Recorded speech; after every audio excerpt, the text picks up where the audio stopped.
Hello, my name is Elliott. I'm the editor of Personal Finance as well as the Energy Strategist. I'll talk very briefly a little bit about another sector which we have a newsletter covering as well called MLP Profits. These would be the Master Limited Partnerships. I cover this group with my colleague Roger Conrad. We co-edit MLP Profits. One of the things we've seen with a lot of these companies, a question I get asked an awful lot is it too late to get into the sector? A lot of these stocks are trading at 52-week highs. Some are actually trading at all-time highs or very close to all-time highs. The answer generally is no. I don't think it's necessarily too late to buy. A couple of things to keep in mind. One, looking at year-over-year returns in these stocks is very misleading. The reason I say that, some of our favorites are up more than 100% year-over-year, but they're coming off very, very depressed valuations at the end of the 2008, early 2009 collapse. Doesn't really represent real value. It was just sort of the panic sell-off levels. Secondly, fundamentally, they're pretty much holding their own. We've seen a lot of the big ones increase their distribution steadily, not only during the recession, but we're now seeing evidence that distribution growth is picking up. And a lot of that has to do with improving credit markets. One of our favorites in PF and also covered in MLP Profits and in the Energy Strategist is a company called Linn Energy, symbol L-I-N-E. Yields over 9%. This company owns oil and natural gas wells around the country. Basically, they came out and said they wanted to do a $500 million bond issue to raise capital to fund a series of acquisitions they've announced over the last 3 or 4 months.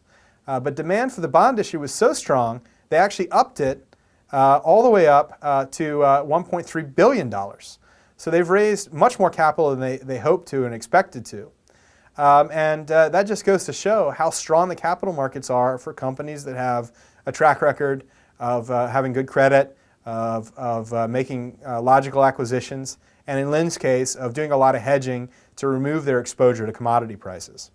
So I think what we're seeing is that the MLP sector is beginning to price in a return to higher levels of distribution growth than we saw last year. So a lot of these companies are really rallying on the idea that you're going to see better growth ahead. The final leg of my argument would be that we are actually seeing valuations fairly low by historical norms.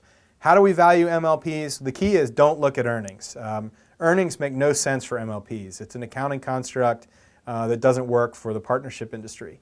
The reason is that MLPs have large amounts of non-cash accounting charges like depreciation, and these come out of the earnings figure and artificially depress the actual results of the MLP. Instead, you want to look at metrics like distributable cash flow. But when I go to value MLPs, I like to look at yield spreads. In other words, your average MLP, how much more does it yield than, say, a 10-year U.S. government bond? How much more does it yield than, say, your average real estate investment trust or your average utility? What we're seeing right now is on that basis, the average MLP is actually offering a much higher than normal yield spread to these other income investments. So if you're looking for an area where you can earn nice yields, nice income in a currently very low income world where treasury bonds aren't yielding much, savings accounts are yielding next to nothing, this is one of your only bets in towns. The fourth leg of my argument is the coming expiration of a lot of the tax cuts we saw under the Bush administration, including, of course, the tax on dividends, a special qualified rate.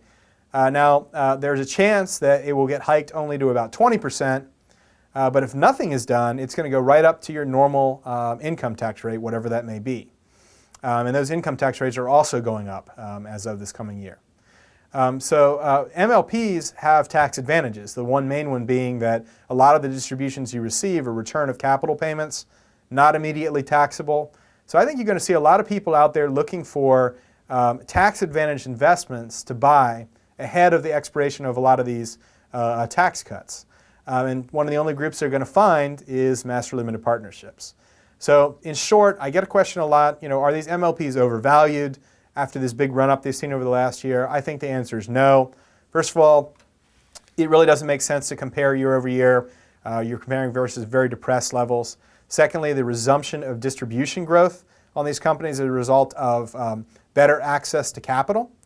Thirdly, by any historical yield basis level, they actually look pretty attractive as a group. And last, Fourth, the coming expiration of tax cuts means that people are going to be looking for tax advantage income investments. MLPs are one of your only options. Thank you very much.